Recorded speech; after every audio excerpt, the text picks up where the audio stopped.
let's talk about financing a little bit more.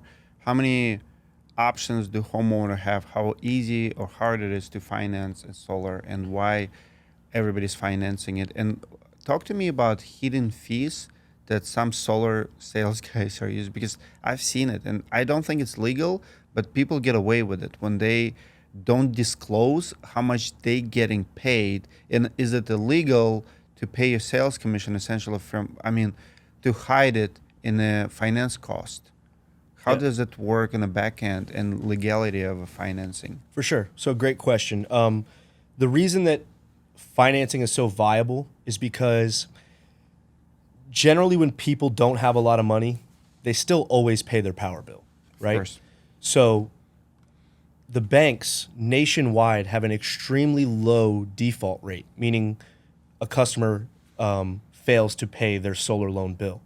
It's less than 2% across the country. It's very, very low. So for the investors providing the banks with the money on the other side, it's a very safe investment for them because they know when that paper gets sold and then gets turned around and sold into the secondary market, the customer is going to pay their bill. They also don't require you to have a crazy credit profile. Like Sunlight Financial will buy down to a 600 credit score. They allow co-borrowers. They allow household income, so combined income, to get approved. And they've made the barrier of entry to get finance relatively low. So it's not just for somebody who's wealthy and has great credit. It is really for anybody who owns a home who is at least somewhat financially responsible with their bills, right?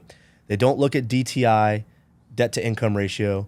They don't look at if you've had a bankruptcy within 2 years. I think if it's 2 years or older, they don't even look at it, right? So they allow the average Joe to get financing where that customer generally can't get finance for anything anywhere else, Okay. right?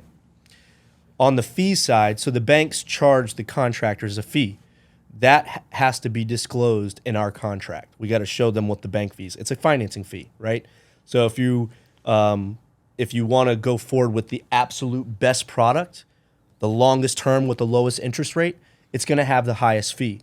Now, depending on the banks that you're using and the contractor that you're doing business with, they might not be so forthright in sharing that information. But because we've done hundreds of millions of dollars in business, we have a responsibility, almost a fiduciary responsibility with the banks to do what's right because it's right.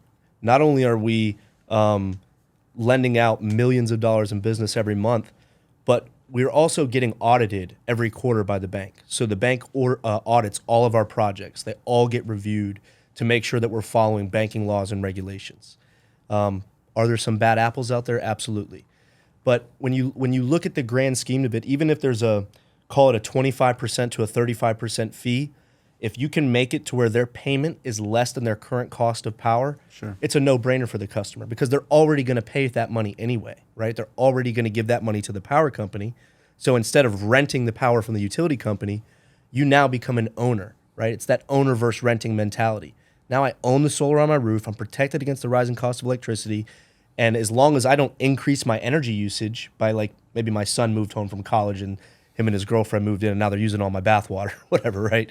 That's the only time that they would start to see a bill again. So the financing, when properly explained, is an absolute blessing because most people don't have 30 to 50 grand just laying around to go forward with solar. If the solar lending options were not available like they have been over the last 7 or 8 years, solar would not be where it is today, not even close. And nationwide, we're only about a 3% penetration on residential rooftop solar. We got a long ways to go, a long, long ways to go. And it's one of the fastest growing industries in general. Like, Yeah. I think it makes to the top. What about government regulations? Is it getting harder? Is government stepping in, trying to regulate more, come up with more rules? Well, actually, in the Inflation Reduction Act, and there's some stuff that's not involved in energy efficiency or that realm in that bill, which I don't like. But the good parts about that bill are they've extended the tax credit 30% to 2032. There are other incentives for weatherizing your home, whether it be insulation or a new AC unit or a new roof. that you can get additional funds in the form of a rebate from the federal government. So right now they're really pushing it hard so that it continues to grow. Right now, solar production, and this includes residential and what we call utility scale solar, those are the big solar fields you see, they're producing more power than fossil fuel and coal is now. So it's now overtaken what was once the only way, 100-year-old business model of producing power. Hydro generation, thermal generation, and fossil fuel and coal generation. That's what it was.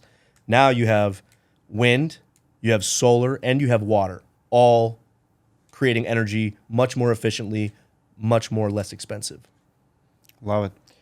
Who does not need solar? Like, give advice to the homeowner. Describe perfect non-customer. Like, if you have this, this, and this, do not even entertain solar sales rep. If you're planning on moving in a year or two, wait till you get into the home that you feel you're going to be there for a while. It's a long-term investment. Now, there are data points out there like NREL.gov. That's NREL.gov. That's the National Renewable Energies Laboratory. It's a government website. They're saying that homes with solar, when they sell, are fetching a 17% higher asking price and selling 20% faster. And I believe what contributes to that is that you have a new generation of people that are buying homes. They're more aware of the green. They're more aware of the Energy minimalism, efficient, the health, right? You know, we're very they want to stay off the grid. yeah. You know, they have a lot more information than, like we were talking about last night, our parents had, right? Yeah. They don't have that at their fingertips. So somebody who's about to move, I would wait until you get into your home.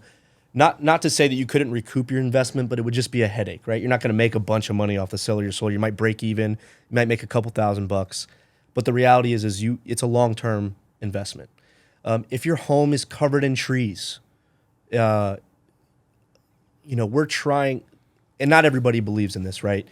There's the green benefit of solar, right? You're reducing your carbon footprint, which at the end of the day is equivalent to, like, one solar system can be equivalent to planting 11 football fields full of trees.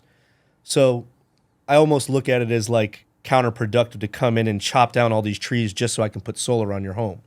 Now, I'm not going to tell you you're not allowed to do that with your trees if that's what you want to do, but it's going to be expensive. Tree removal is very, very expensive. Sure. So you're going to have a big investment in removing those trees. If your roof is at the end of its life, do not let somebody convince you to just get the solar on top of it. Oh, it's fine. It'll be good. Does it happen a lot? I'm sure. You know, I can't control what goes on in all these other companies. And us, if it's 8 years or older, it's getting a roof audit, right? We do a site survey with every project, even if the roof's 1 year old, right? We get up on the roof, we walk around, we take measurements because we're making sure the solar is going to fit in the design that we have laid out.